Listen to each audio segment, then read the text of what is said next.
you make the artwork based on it. But the part that I haven't heard about is the next step of making it interactive.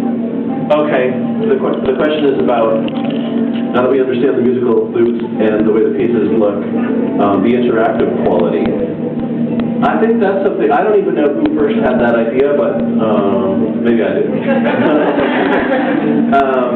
Yeah, I just really wanted to make it engaging. And I started checking out these shows in New York that claimed to be interactive at these fancy little galleries, and they weren't. They were very disappointing because of a couple different reasons. One is if there's a lot of latency, which means you walk up and it takes a few seconds to hear the sound, then or whatever else is happening, then it erases the feeling of interactive. And then the other thing is that often there's like an on-off sort of quality, whereas with these, because with the proximity of detecting how close you are, it varies. And so that's where it's actually your movement is changing the sound, but it's not the motion, it's the proximity. But for me, it's a little bit more interactive than some other shows that I saw. And I've always liked the idea of allowing the music to be made by the people listening to it a little bit. And with that movie that I made, Inside Out, we actually had a tour where we played the movie, and then we had a band, and we had keyboards that the people could play from the front row and sort of play along with the band. I kind of like experimenting with ways that people can get involved with that. And the idea here was so that people could mix their own soundscape based on where they're standing and where their friends are standing. So we got in touch with this. What I did was there was an interactive electronic show in New York, and I went to it and saw all this cool stuff and talked about our project with some people. And everyone said, you have to talk to Eric Singer because he's the head of the department, and he would know what to do. And so we started talking to him about designing the proximity detectors and that kind of thing. I just want to add to what Mike just said. The question is about how we determined where to place them, and it was actually dependent on sound and the way they look, both. We didn't want to have like all the black ones on one wall, but also it's interesting with the sounds because there might be sounds that are too similar and they would clash, but other times there were sounds that were similar and they didn't clash. They complemented. So what we did is we had someone, I don't even know who, did an incredible job of boxing them all up with a picture on each one, and they arrived. Yeah, they arrived a few days ago. Yeah, with pictures, and we started placing them with Ruth and Katie around the gallery, and starting out based on the look, and then I had on my laptop what the sounds would sound like, so we wouldn't have to plug them all in necessarily, and started talking about the mixing of the sounds. That one on the wall, for example, in back of Jason, is it's got a sound that's kind of that would mix well with others because it's just a drone. Yeah, it takes a long time to be able to. It's a very generic one of them, so it kind of mixes. We had 20 up, and then there was one that wasn't put up that I asked if we could include it also, so she brought it up in her car. It's the one in the fireplace around the corner.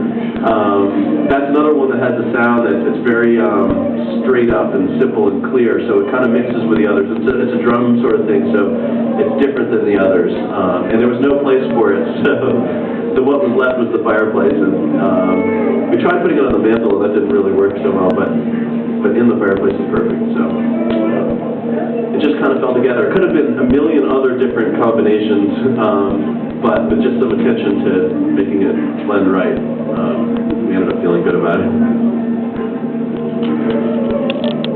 It's because you're not supposed to touch them. And yeah, that's a good question. I didn't want it to just be motion, because you see that a lot, like those bathrooms at airports where you can walk up to the sink. It's kind of common. This is one step better than that, I think. But it does kind of get me thinking, like, what if you had it so you could move to the left and to the right and change the pattern? There's all kinds of possibilities. But proximity seems to make sense. I don't know where that came from. It just felt right.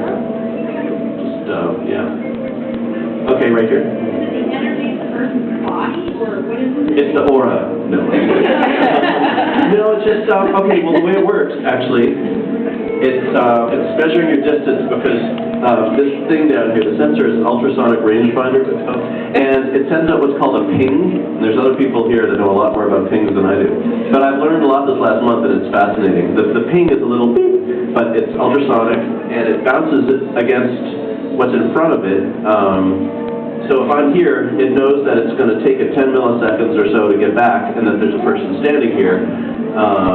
So that's the way that works. It's not heat or anything like that. It could be a chair in front. It could be a chair. Yeah, actually, they set up the catering last night in front of one of them. That wasn't going to work. But that's why they get on a cycle in terms of how regularly they send out their ping. It might be 10 times a second or something. And the pieces can get on similar cycles where they're reading each other's pings, and that's why they're humming right now. A simple way to describe it. About the idea of automatic music making playing school. Well, yeah. Well, my interests kind of go in all kinds of different directions, just experimenting with different ways of music making. Like I said, I wouldn't call it automatic necessarily. I mean, that would be more of a sort of thing where that would take away the interactive, probably, implication. But yeah, I'm just interested in trying to twist the normal boundaries of who's making the music, and in this case, who's enjoying the art, because the people coming in are helping to create the art in a certain sense. And I just like kind of taking away those normal boundaries, just an interest of mine. Back there.